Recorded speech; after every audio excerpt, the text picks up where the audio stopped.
Welcome to a deep dive into what is, I think, one of the most important books in science fiction, Ursula K. Le Guin's The Left Hand of Darkness. It's definitely one of those books that can feel a bit dense at first, and our sources really dig into why that is.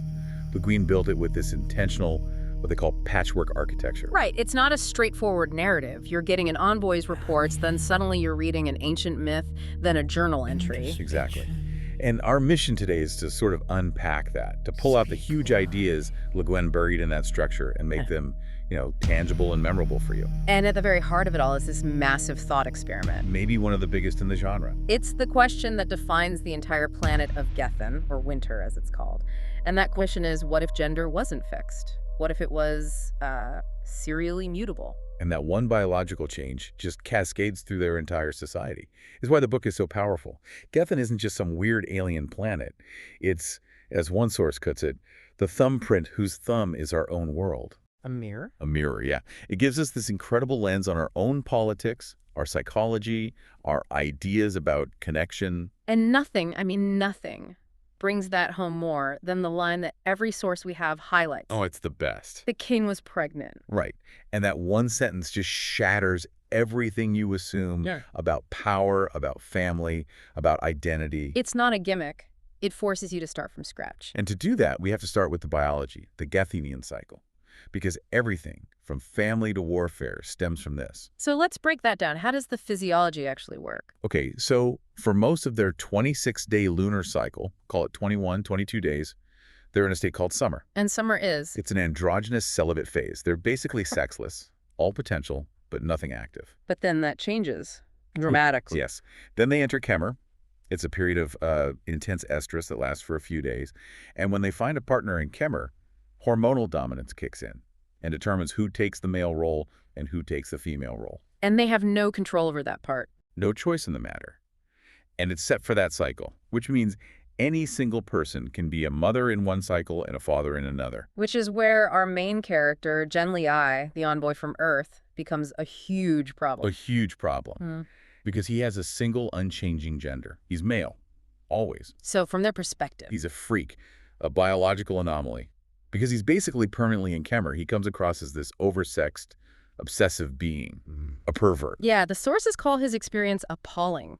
He's so used to all the subtle codes and validations of gender on Earth, and on Gethen, he's just judged as a human being, period. And he finds that terrifying. Yeah. He realizes how much he defined himself that way. But LeGuin takes this biology a step further, and this is where it gets really revolutionary.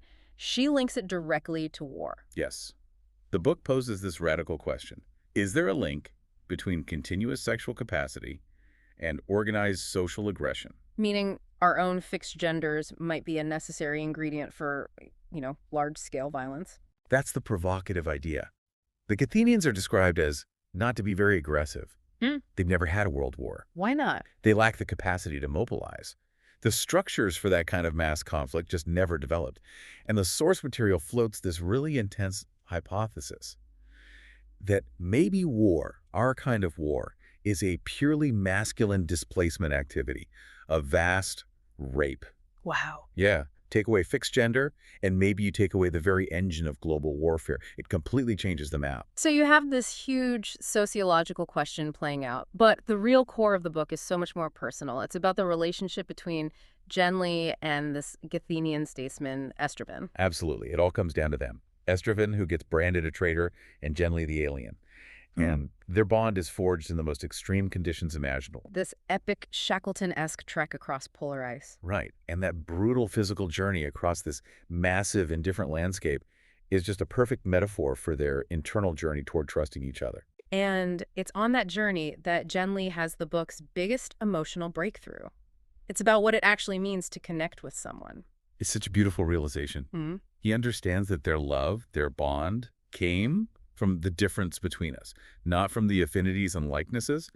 It was itself the bridge, the only bridge across what divided us. It's not about finding common ground. It's about the difference itself being the bridge. That's it. That's the whole philosophy. Connection isn't about being the same. It's about navigating, even celebrating, the otherness in the other person. It's why this book still feels so vital. But before they get anywhere near that, Genli has to learn the local rules.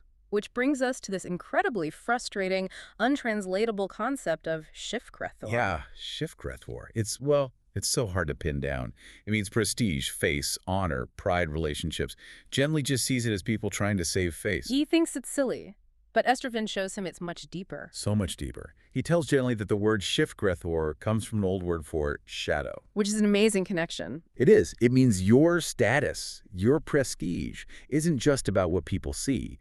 It's tied to your whole self, the hidden parts, the shadow. It connects politics to this deep philosophical duality of light and dark. So every conversation has this subtext. It's about the shadow you cast. And this very subtle, indirect way of doing things is a huge contrast to the political systems we see. Right, which is the perfect transition. We've got the two big nations on the continent, Karhide and Orgrimmar.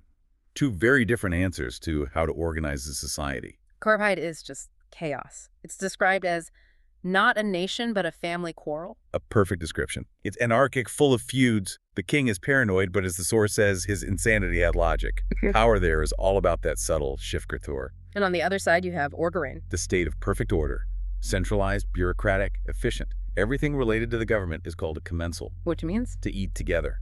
It implies the state is one big meal and everyone is part of it.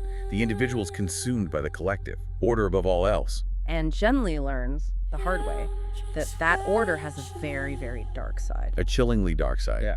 It's run by the Sarf, this secret police, and everything is about control, fear, and having your papers in order. And then he gets sent to the Pulafin voluntary farm. Which is not voluntary at all. It's a prison camp disguised as a resettlement agency. Yeah. And the cruelty there is so terrifying because it's so indifferent. The guards are slipshod and didn't much care. It's the bureaucracy of evil. Exactly. And the worst part is the chemical control. They give the prisoners drugs to stop them from ever entering Kemmer. It's chemical castration. They turn them into sexless as steers. Empty. Empty. The source makes this key distinction. It's a suppression, not merely a repression. Repression is hiding desire. Suppression is destroying the very capacity for desire. It's a chilling look at how any society can fall into authoritarianism. And these two political ideas, chaos versus order, are also mirrored in the two big religions on Gethen. Right. You have Yomesh, which is the religion of Orgrimmar. It's Yeah. all about order, light, reason. Very institutional. And then you have Handara. The old religion of Karhide. It's elusive, has no priests, no creed, no institutions. It values a kind of ignorance and a rule of non-interference they call Nusuth. No matter. Pretty much. And the Handara foretellers give us this incredible piece of wisdom about the nature of knowledge itself. What's their purpose? Their whole function, according to the book, is to exhibit the perfect uselessness of knowing the answer to the wrong question. So it's not about finding answers. It's about asking the right questions. Exactly. They learned that asking big, unanswerable questions like, what is the meaning of life? Just wrecked foretelling groups. True wisdom is knowing the limits of your questions. And this connects so perfectly to what LeGuin herself said about science fiction. It does. She argued that science fiction is descriptive, not predictive. Its job isn't to tell the future. No. She said the novelist's business is lying, creating fictions to describe our present reality, what the weather is now inside us. The goal is that when you close the book, we're a bit different from what we were before we read it. The lie tells a deeper truth. Which brings us right back to the title of the book and that quote from Estrevin. The one that ties it all together. Light is the left hand of darkness, and darkness the right hand of light. Two are one, life and death, lying together like lovers in Kemmer. Like hands joined together, like the end in the way. It's the perfect synthesis. These things we see as opposites, light and dark, life and death, me and you, they aren't in conflict. They define each other. They are one. So when you pull it all together, the book is using these huge contrasts, the tiny human struggle against the massive empty ice, the petty politics versus this deep philosophical search to ask these fundamental questions about being human. And it all comes to a head with Estrevin's final act, his sacrifice, running into gunfire at the border to prove to Karhide that Genly and his message from the stars is real. Everything he did was to bring progress and enlightenment to Gethen. He died for that idea. And Genly, looking back on their time on the ice, he makes this incredible distinction. He says he wasn't happy. Happiness is something rational, something you earn, but he experienced joy. Joy. The thing you can't earn and often don't even see at the time. It's just this unearned grace you find in that shared struggle.